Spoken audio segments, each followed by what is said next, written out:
Destiny is not a map handed to you in the East. In the West, it is a trail you carve yourself, with every step etched into the unforgiving dust. The sun was a merciless hammer over Redemption Gulch, beating the dust of the central square into a fine choking powder. Ilara Vance stood upon a makeshift platform of old crates, the coarse rope on her wrists, a fiery torment against her skin. She kept her gaze fixed on the splintered wood beneath her feet, a silent refusal to meet the eyes of the men gathered below. Their combined stare felt like a physical weight, a violation she could feel even without looking. The world had shrunk to the small, shameful stage and the raw scrape of the rope. The auctioneer, a portly man with a greasy smile, extolled her virtues with the practiced cadence of a horse trader. A fine bride from the East, schooled in the womanly arts of cooking and sewing, ready to make a home for a hard-working man. The words were a bitter mockery.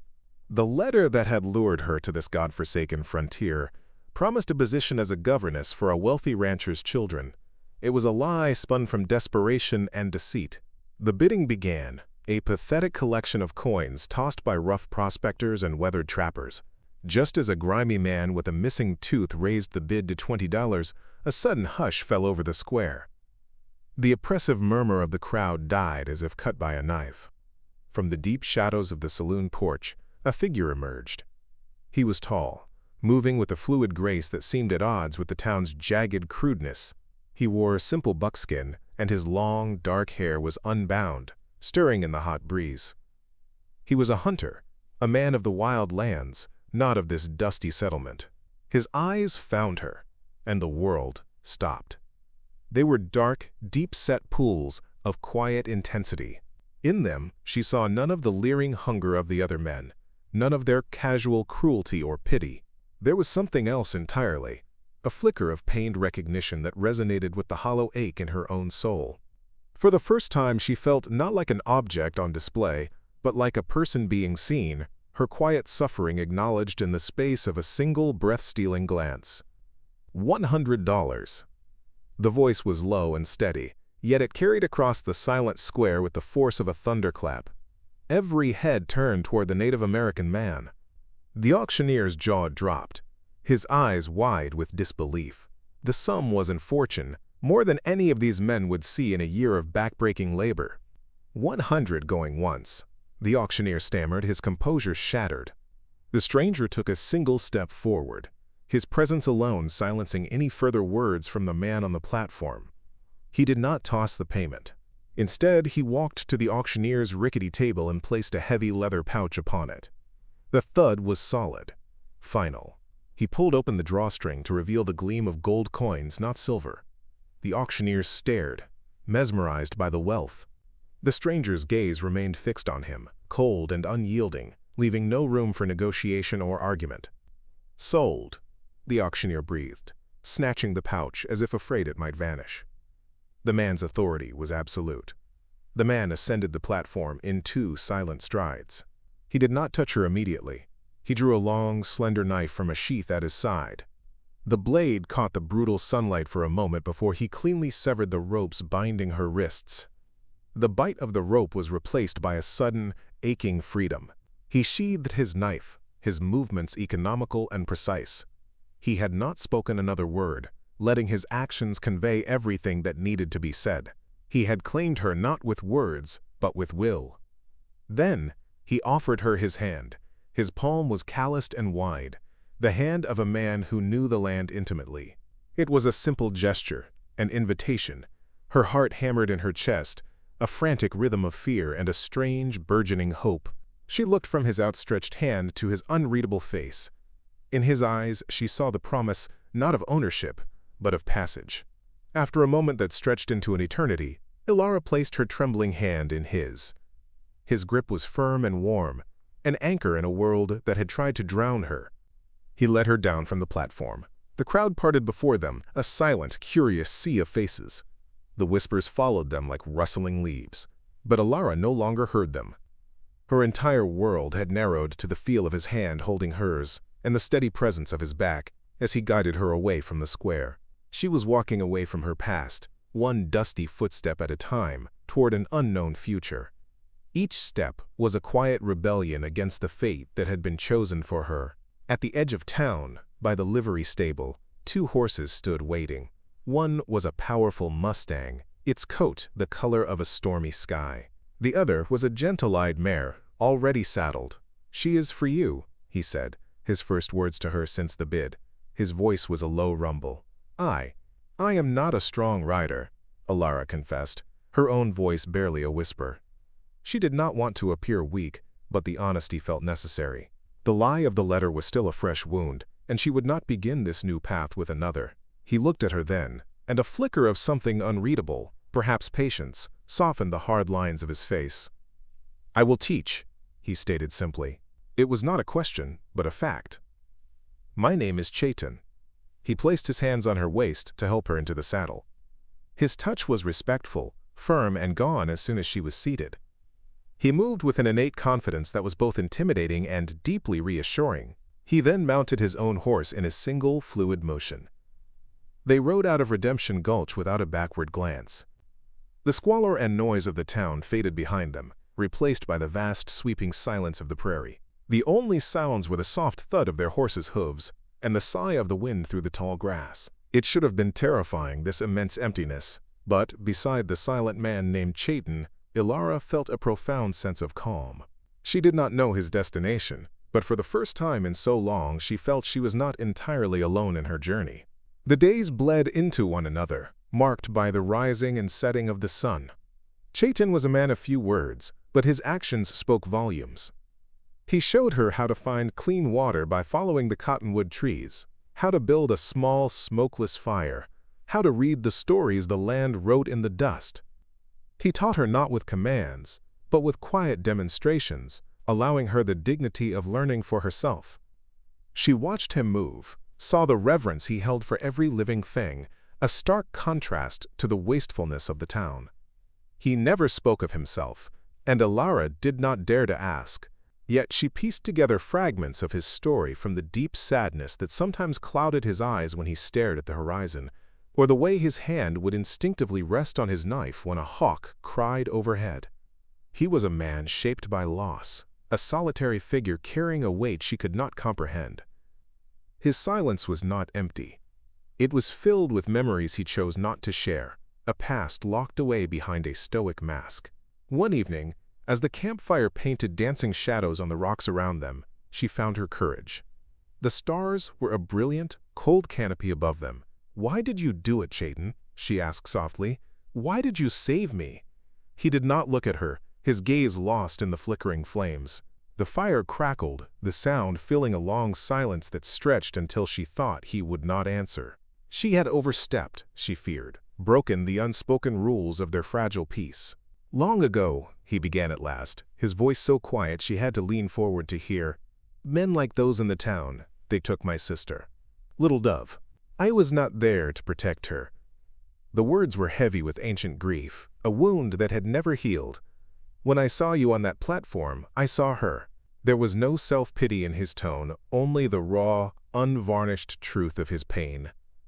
In that moment, Alara understood. His act was not charity, it was atonement. She reached out and gently laid her hand on his arm. This time he did not pull away. Their path took them across sun-scorched plains toward a lone trading post, a dilapidated shack shimmering in the heat haze. It was a place that reeked of stale whiskey and desperation. The proprietor, a weasel-faced man named Caleb, greeted them with a nervous twitch in his eye. He recognized Chaitan, and the recognition was steeped in fear. While Chaitan gathered supplies, flour, beans, ammunition, Caleb's shifty eyes kept darting toward Alara, a mixture of greed and caution in his gaze. While Chaitan was examining a set of horse tackle, Caleb sidled up to Alara, pretending to straighten a pile of dusty blankets. "You best be careful, ma'am," he hissed, his voice a dry whisper. "The man you are with, he has powerful enemies." Alara's blood ran cold. "Black Bart Corrigan's gang is looking for you. Word is, you were his. Special order." The floor seemed to drop away beneath her. The letter. The rancher. It was all a front for a notorious outlaw. The name Corrigan was infamous even back east, a specter of violence and cruelty.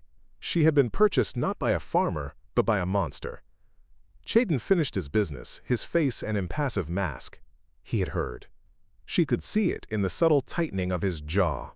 He paid Caleb, his movements deliberate, before taking Alara firmly by the elbow and guiding her out into the blinding sunlight, away from the proprietor's venomous whispers. The air outside felt charged with a new, more specific danger. "Corrigan is a man without a soul," Chayton said quietly as they mounted their horses. His voice was flat, devoid of emotion, which made the statement all the more chilling.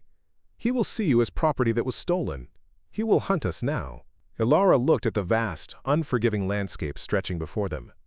The abstract fear she had felt was now a concrete threat, a man with a name and a reputation for brutality. But as she looked at Chayton's resolute profile, she found her fear was tempered by his unshakable calm.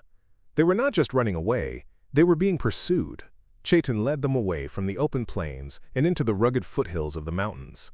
The air grew cooler, scented with pine and damp earth.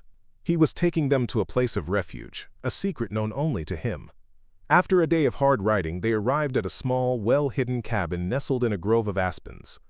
An old man with a magnificent white beard and kind, crinkled eyes emerged, a rifle held loosely in his arms.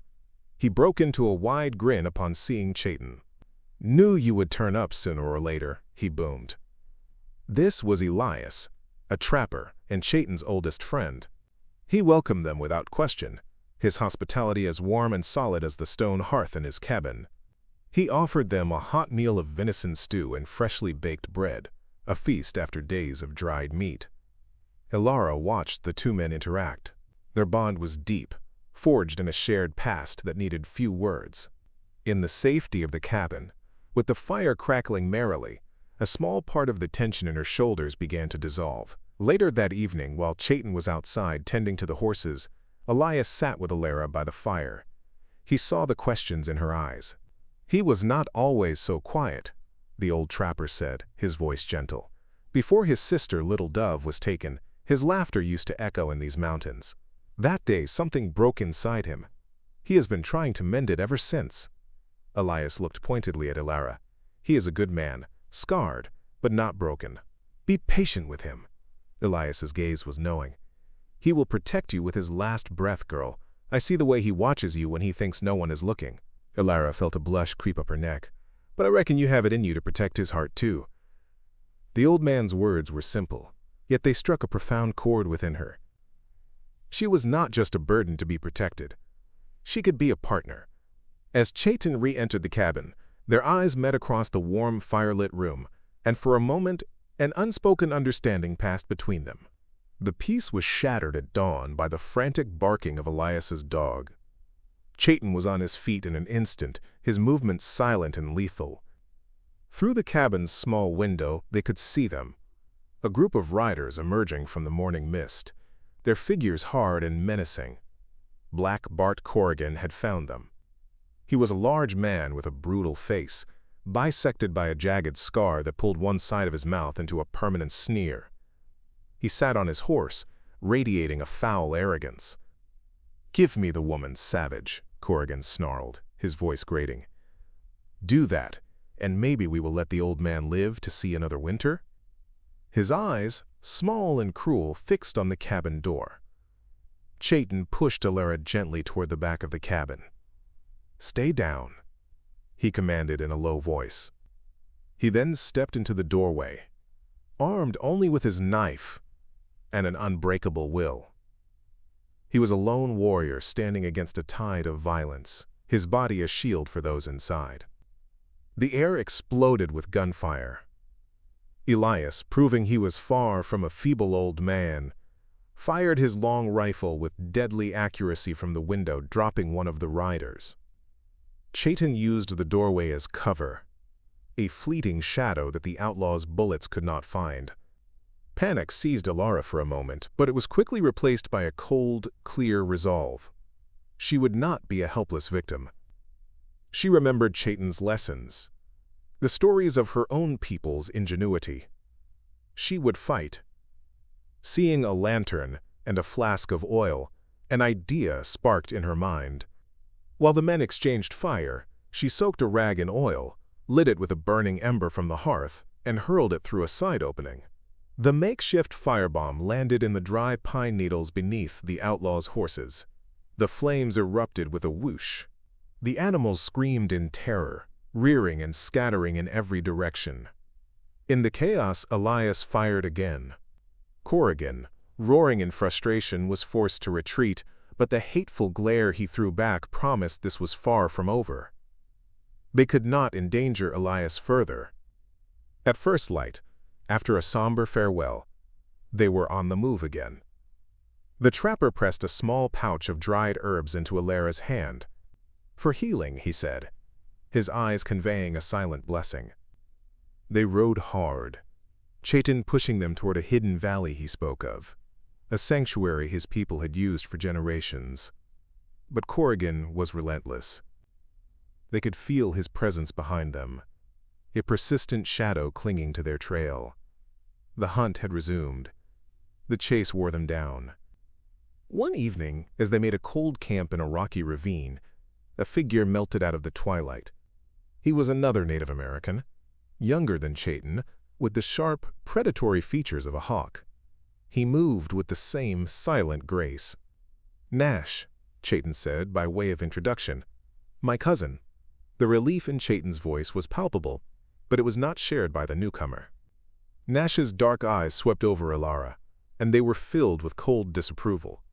Nash spoke to Chaitin in the fluid, guttural language of their people, his tone sharp and critical. Alara did not need to understand the words to grasp his meaning. His gaze told her everything. She was the white woman, the source of this trouble, a weakness that would get his cousin killed. She saw the conflict in Chaitin's face as he listened, his loyalty to his kin warring with the new responsibility he had taken upon himself. The air between the two men was thick with tension. "She is the reason they hunt you," Nash said, switching to clipped English for her benefit. "Leave her. She slows you down." Alara's heart sank. But Chaitin's response was immediate and firm. He looked directly at his cousin, his expression unyielding. "She is my path now," he said, his voice low but resonant with finality. "I will not turn from it." A long, strained silence followed. Nash's distrust remained, but the bond of blood was strong. He would stay. But from that moment on, Alara knew she had to prove she was more than just a liability. They could not outrun Corrigan forever. Chaitin knew it. A confrontation was inevitable. Hiding in a narrow pass known as Serpent's Maw Canyon, the three of them devised a desperate plan. It was a gamble, a trap that relied on precision and courage. Nash, a master archer, would take a high position on the canyon rim. Chaitin would be the bait below, drawing the gang into the kill zone. Alara, to her own surprise, was given the most crucial role of all. Above the trail, a section of the cliff face was unstable, a precarious wall of loose rock held in place by a few key boulders. Chaitin had shown her the large, weathered log they could use as a lever. On his signal, she was to send the rock slide crashing down, sealing the canyon and trapping Corrigan's men. The weight of the responsibility was immense. Men's lives, including Chaitin's and Nash's, depended on her timing and her strength. She gripped the rough bark of the lever, her knuckles white. Corrigan's gang rode into the canyon with reckless confidence. As they reached the center, Chaitin gave a sharp bird call, the signal. The first arrow from Nash's bow whistled through the air, finding its mark. Chaos erupted. As the outlaws scrambled for cover, Chaitin gave the second call. With a defiant cry, Alara threw her entire weight against the lever. For a heart-stopping moment, nothing happened. Then, with a deep groan, the rocks gave way. A thunderous cascade of stone and earth poured down, blocking the escape route. The trap was a success. Most of the gang were either injured or disarmed, their escape cut off. But Black Bart Corrigan, fueled by pure rage, scrambled over the debris and launched himself at Chaitin, a knife gleaming in his hand. The two men met in a brutal, desperate clash. It was not a fight of skill, but of raw fury, yet Chaitin was quicker, stronger. He disarmed Corrigan, the knife clattering on the rocks. He stood over the defeated outlaw, but did not deliver the final blow. "Your fate now belongs to the desert," he said, leaving Corrigan weaponless and alone. When the dust finally settled, Nash climbed down from his perch on the cliff. He walked past the groaning, defeated outlaws without a glance. He stopped before Ilara. His face, which had held only suspicion, was now filled with a new expression. He looked at her, then at the rock slide she had created, and slowly he inclined his head in a gesture of profound respect. "You have the heart of a warrior," he said, the words a quiet admission of his misjudgment. The rift between them was healed. The threat was over. They traveled for another day, finally reaching the hidden valley Chayton had spoken of. It was a paradise, a slash of impossible green in the red rock desert, with a clear, spring-fed lake shimmering in its center. It was a place of peace, untouched by the violence of the world outside. Here, in the safety of this sanctuary, Chayton turned to Ilara. The finality of their journey hung in the air between them. He held out the leather pouch of gold coins, the price he had paid for her. "This is yours," he said, his voice earnest. "You are free, Ilara, truly free. You can take this gold and return to the east. Buy a house. Begin the life you were meant to have." He was offering her an escape, an honorable release from the life that had been forced upon them both. His dark eyes were serious, but deep within them she saw a flicker of hope, a silent plea that contradicted his words. He was testing her, letting her make the final choice. Ilara looked at the heavy pouch of gold, a symbol of her past humiliation. Then she looked at Chayton, the man who had seen her, saved her, and stood by her. She remembered his quiet patience, his unspoken grief, and the warmth of his hand. She stepped forward, ignoring the gold, and placed her palm gently against his cheek. "My new life," she whispered, her voice thick with emotion, "is here, with you." A slow smile, the first she had ever truly seen, transformed Chayton's face as he carefully wrapped his arms around her. In this hidden corner of a wild land, they had found their home,